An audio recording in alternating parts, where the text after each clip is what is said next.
अस्सलाम वालेकुम नाज़रीन, कल्याण न्यूज़ में अवां सभिनी खे भली कार। नाज़रीन, हिकु नज़र हिन वक़्त जी मक़ामी ख़बरुनि ते। शदीद बरसातुनि सबबि पंजाब जे दरियाउनि में पाणी जे वहिकिरे में वाध रिकॉर्ड कई वई आहे। PDMA मूजिबि सिंधु दरिया में कालाबाग वटि विचोले दर्जे जी ॿोॾि आहे, जिथे पाणीअ जी आमद 4,25,000 ऐं छोड़ 4,16,000 क्यूसेक रिकॉर्ड कयो वियो। तरबेला, चश्मा ऐं तौसा वटि हेठाएं दर्जे जी ॿोॾि बरक़रार आहे, जॾहिं त तरबेला डैम 100 सैकड़ो भरिजी चुको आहे। PDMA शहरनि खे ॿोॾि ऐं ख़राब मौसम जी सूरतहाल खे नज़र में रखंदे एहतियात करण जी हिदायत कई आहे। सिंध जे वॾे वज़ीर सैयद मुराद अली शाह ख़ैबर पख्तूनख्वा ऐं बलूचिस्तान में कामयाब कार्रवाइयुनि दौरान 49 दहशतगर्द ऐं ख़ारिजियुनि खे अंजाम ताईं पहुचाइण ते पाक फ़ौज ऐं कानून लागू कंदड़ इदारनि खे ख़राज तहसीन पेश कयो आहे। मुराद अली शाह चयो आहे त पाक फ़ौज जे जवाननि जी बहादुरी अज़म खे सलाम पेश करियूं था, जॾहिं त दहशतगर्दी ख़िलाफ़ जंग में सिंध हुकूमत ऐं अवाम पाक फ़ौज सां गॾु बीठल आहे।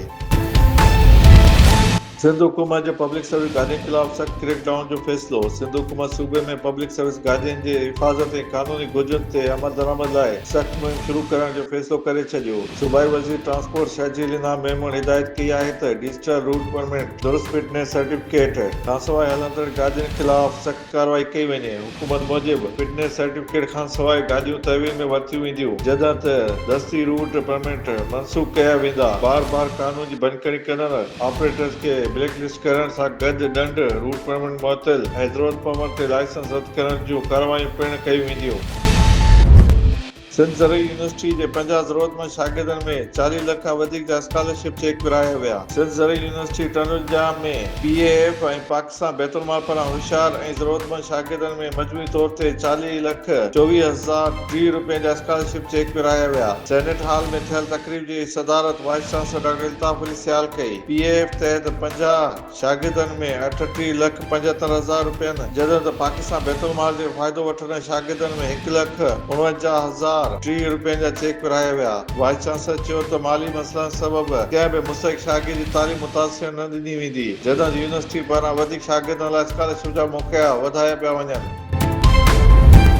लाड़काने में अवामी तहरीक ऐं सिंधियाणी तहरीक जी सुजागी मुहिम, केतिरा ई कारकुन गिरफ़्तार। लाड़काने में अवामी तहरीक ऐं सिंधियाणी तहरीक पारां सिंध जी ज़मीनुनि, पाणी ऐं कुदरती वसीलनि ते कब्ज़नि, नवनि कैनालनि ऐं डैम जी तामीर ख़िलाफ़ अवामी सुजागी मुहिम शुरू कई वई। जनाब बाग खां प्रेस क्लब ताईं मार्च दौरान पुलिस केतिरनि ई कारकुननि खे गिरफ़्तार कयो, जिन में अवामी तहरीक जा मरकज़ी अॻुवान साजिद हुसैन मैसर, नूर अहमद कातियार ऐं ॿिया शामिल आहिनि। सिंधियाणी तहरीक जे कारकुननि मुबैना पुलिस रुकावटुनि बावजूदि मार्च जारी रखंदे प्रेस क्लब पहुची धरणो आयो। अॻवाननि इल्ज़ाम लॻायो त पुरअमन एहतजाज ख़िलाफ़ क्रैकडाउन कयो पियो वञे। हिन जलालपुर समेत नवनि कैनालनि ऐं डैम जी तामीर ऐं सिंध जी ज़मीनुनि ऐं वसीलनि ते कब्ज़े जे मुखालफ़त कंदे पुरअमन जमहूरी जिदोजहद जारी रखण जो ऐलान कयो।